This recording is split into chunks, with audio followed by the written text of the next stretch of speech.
welcome to our studio where we're doing some impromptu interviews with various people that are coming to the museum.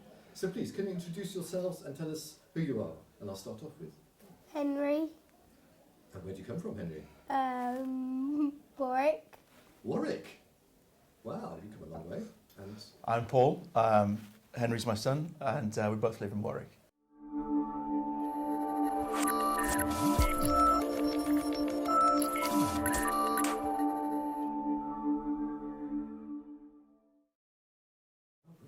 so what brought you down here today then? So I've been to the museum once before. I have an interest in 80s computing, particularly, and that's really what set me on my career in the computing industry now. And I know Chris Wilkins, who's got an event here today as well. Yeah. Today. So I was hoping to interview him a bit later. Yeah. So what was your role in the computing side? So in the computing side of the event, nothing at all today, No, but just historically, I had a ZX Spectrum when I was about 13, like most other guys who are here today, I suspect. And I just loved it, just really got into coding in the 1980s. Picked up a career in that, still doing it today, so not coding so much, project management and directorship really of that sort of thing now. But love it, so particularly recently, the last 5 years or so, I've really started to hark back to the 80s, and you know, as age creeps in, I'm starting to remember the old days, which is much more fun. So Henry, did you come in here as a volunteer or did he drag you to come to the museum? He dragged me. It's not true. But now that you've been here, what did you think? What did you think? I about think it? it's awesome. Yeah. What did you like? That it's nearly as good as my Xbox. Nearly as good, not as good. Not as good. That seat was sitting on an ejector seat. Sadly, when it exploded through the roof. So, I mean, do you have a computer at home that you Yeah. use? Yeah. And use it, what do you use it for? Homework. Mm-hmm. Any other things as well? Do you play games? Not on a computer. Uh-huh. Where do you play games then? Xbox. All right, okay, so you're looking at a dedicated device. What Yeah. else do you use? iPad. Oh, right. Okay, so quite technologically advanced.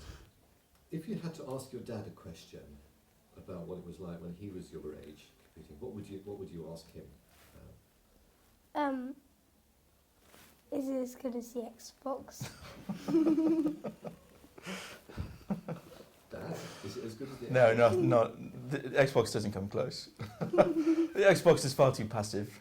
You can't dabble around with Xbox technology, unfortunately. You could really do that. That's what I liked about the 80s technologies. You can really just get your hands dirty with that. Mm-hmm. You know, particularly it was easy access to coding. Basic was dead easy to pick up, and there was quite a straightforward path through that as well, a building path. So learn about basic, learn about machine code, and then that kind of naturally leads you into some levels of hardware understanding, I think, because things were quite basic in those days. You know, thinking about the 8-bit printers and things like that, particularly like tractor feed printers, you could just mechanically see how that might work. So it was an interesting time in the 80s.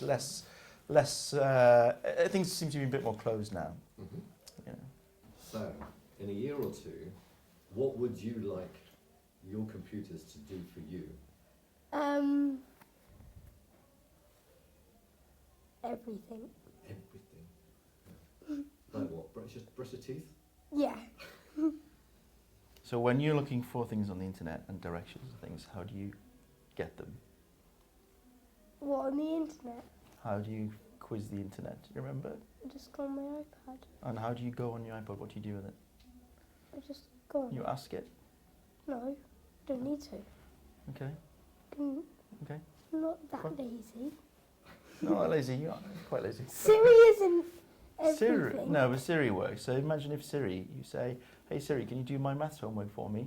Yeah, that's That would be a idea. pretty good idea, don't you I'm think? going to ask him that. In a few years, you might be able to do that. Yeah. What other ideas? It's interesting though, you said that you said you don't have to just ask the computer to do things. So do you prefer voice or do you prefer using the keyboard? What's easier for you?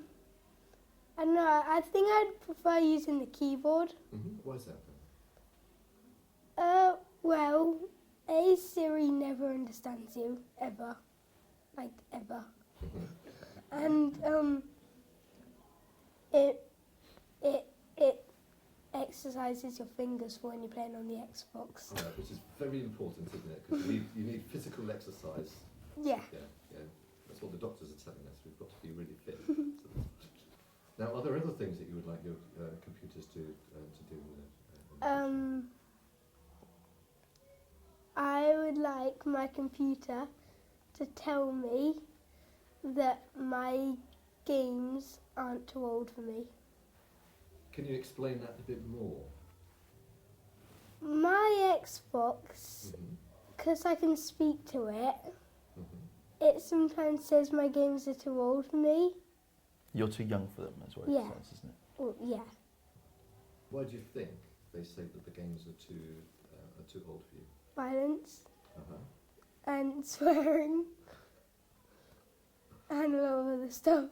Uh-huh. And do you think that's a good thing or do you think that's a bad thing? Bad, Right. but they're also really fun to play. Uh-huh. Now, obviously they've got these things to try and protect children. That's the real reason that they've got these things on their computers. Are there any examples where you can think that you do have to be careful on the internet?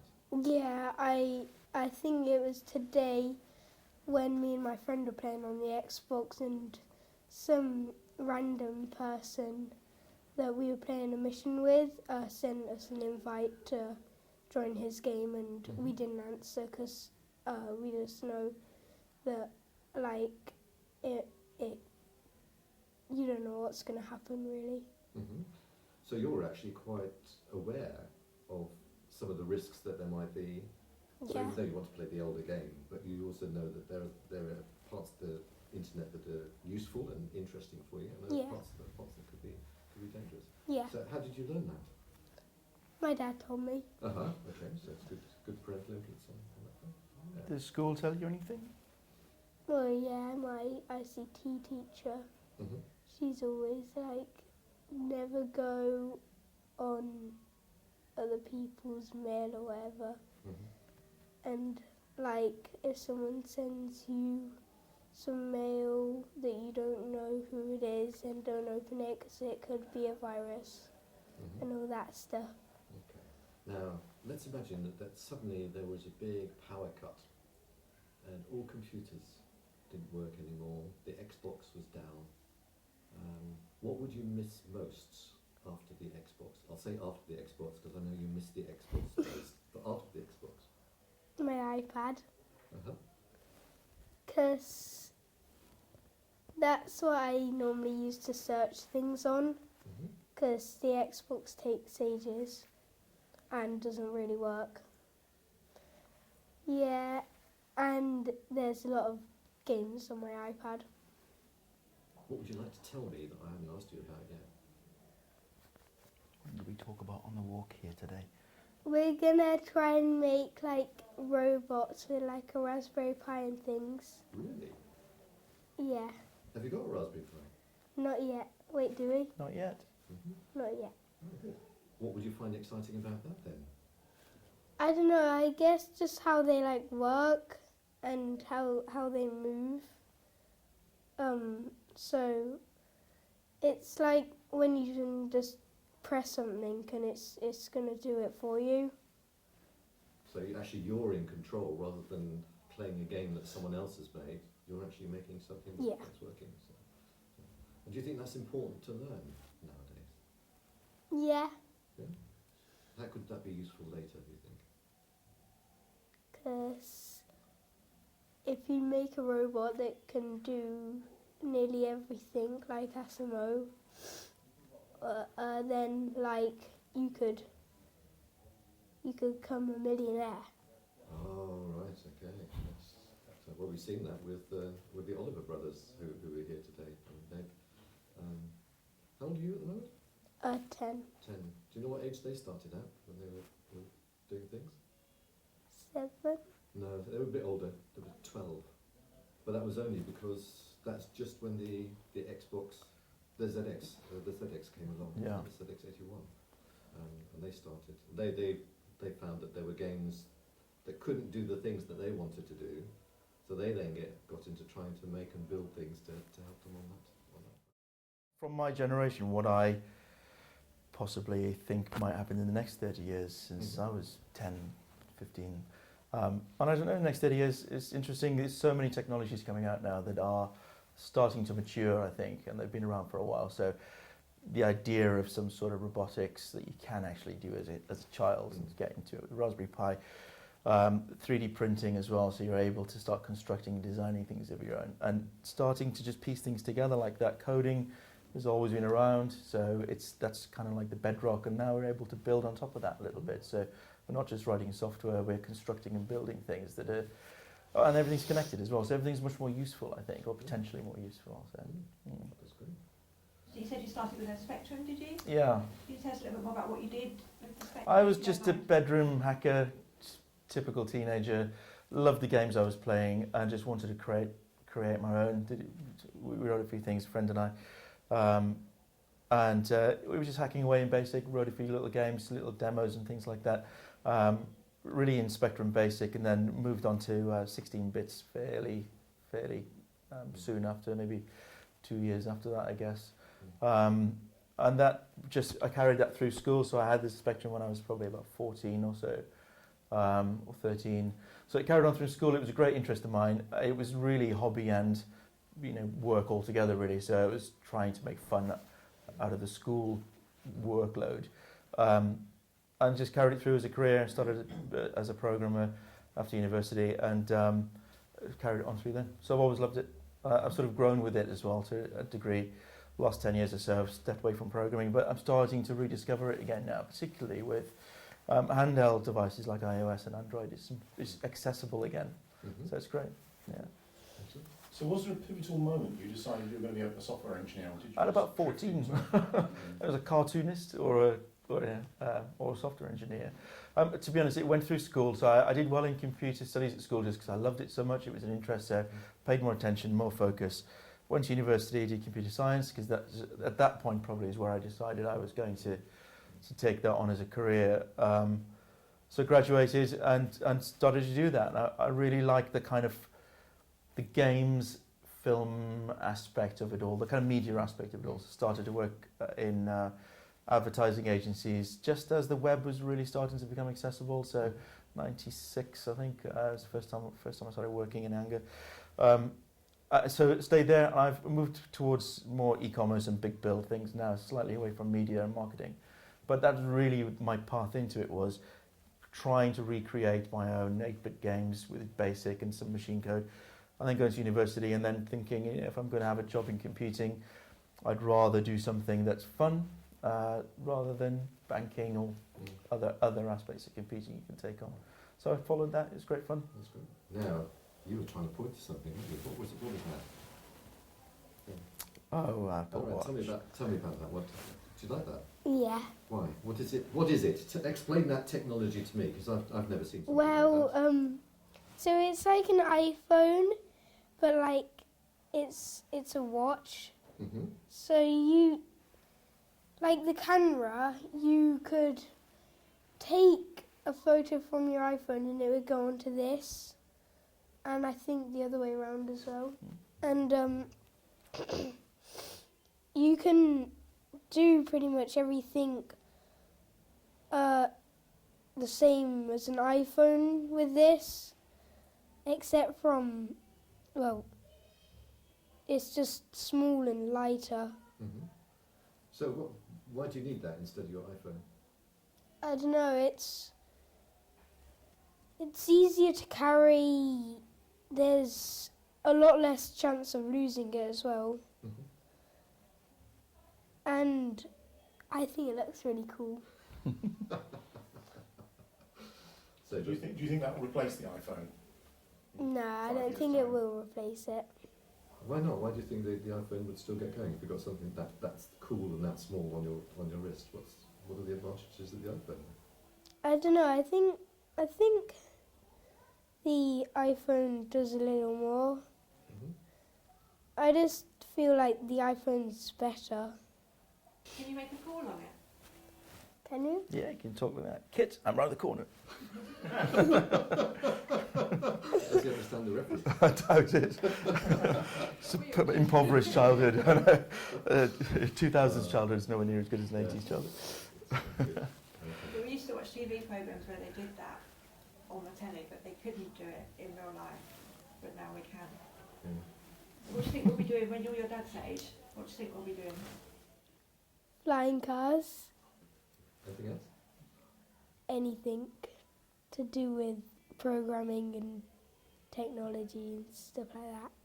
How much of that stuff do you do at school? Do you do programming? Do you use... Not really. We're more into making posters and stuff like that now in ICT. So if you want, thinking about it, you're an end user in your school. You're someone who people are trying to teach and educate, but you'd like to have things that are fun for you, don't you? Yeah. So what should they be teaching you at school then about computers and ICT and...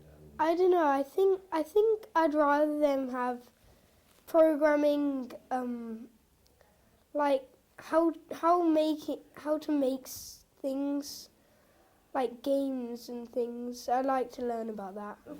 Have you seen what it looks like behind the camera? There. We can have a look. Have a quick peek so you can see what's... If you were interviewing your dad now, what would you ask him about computers? What do you think screens will look like in 10 years? Well, I hope they would be holograms. So what do you think about wearable technology? Obviously we've got the watches. But Yeah, my it's first... quite clunky. Yeah, my first and only experience of it is this, really. It's convenient, you know, it's really convenient. But I don't know, it really depends. It needs to have an application, doesn't it, I think? So I think it'd be great. I can't think of any great range of applications where you need a lot of wearable technology unless there's some sort of paradigm that's going to develop that means that we can't envisage it now, that it becomes obvious in 20 years. Yeah. So do you think sort of fitness people are going to get into total What would body it be? management systems? Yeah, possibly. I mean, there's a lot of software on the watch and on the iPhone that whole ecosystem has already. It hooks into blood pressure and all sorts of health measures. There's nothing to feed it yet. So it's got something to collate it, but no sources of it yet. So I think they're preparing for that kind of thing. I don't know how it would happen. But yeah, I guess that would still be wearable technology of some degree, wouldn't it? So you may have, a blood pressure cuff built into your jacket or something. I don't know. It just seems terribly... Why? Blood pressure cuffs work perfectly well already. Why do you need something built in there? So you can't see the day about embedded processor area load. Oh, we'll definitely see that coming. Definitely something, particularly with sight. So really important things that are life-changing: sight, hearing, and mobility. You can really see that starting to gain momentum a lot now. It used to be sort of 10 years or so ago, up until about 10 years or so ago, prosthetic limbs would always look the same, wouldn't they? There'd always be a sort of mannequin-style limb, and now you generally always see the kind of, the blades or the robotic sort of alloy limbs now, particularly on runners and things like that. They've always become trendy, haven't they? So Yeah, you don't because of disguise them. parametrics and- Yeah, you don't disguise them anymore. They look. I think it's material science as well to a degree. Things are so much stronger and lighter now, and more flexible as well. So you've got more to play with to build. There's a second aspect to that as well, because of course they're all using energy. True. Yeah. So it's a Yeah. matter of, the thing that I'm interested in is things like the kinetic cloth. Yeah, absolutely. So kinetic energy is a. I think that needs to be developed further, isn't it? It's an easy path. I think it's an easy thing to identify, easy route to identify in order to keep energy, needs met. Yeah. So, solar power and solar batteries still struggle with capacity, I think, and obviously, the technology has improved a lot, but weather obviously plays a big part in how much you can actually get out of solar energy. Kinetic energy, I think, we're not really tapped out a lot yet. I think we should do that with Henry, shouldn't we? Because you Yeah. could actually do that with the Xbox. You could have True. an electric generating device that he's got to walk on. Yeah. Yeah. Yeah. When he's to run that Xbox. Yeah. What do you think, Henry? So as you're moving, Yeah. you're making more electricity to keep your Xbox running. And if you stop moving, the Xbox stops.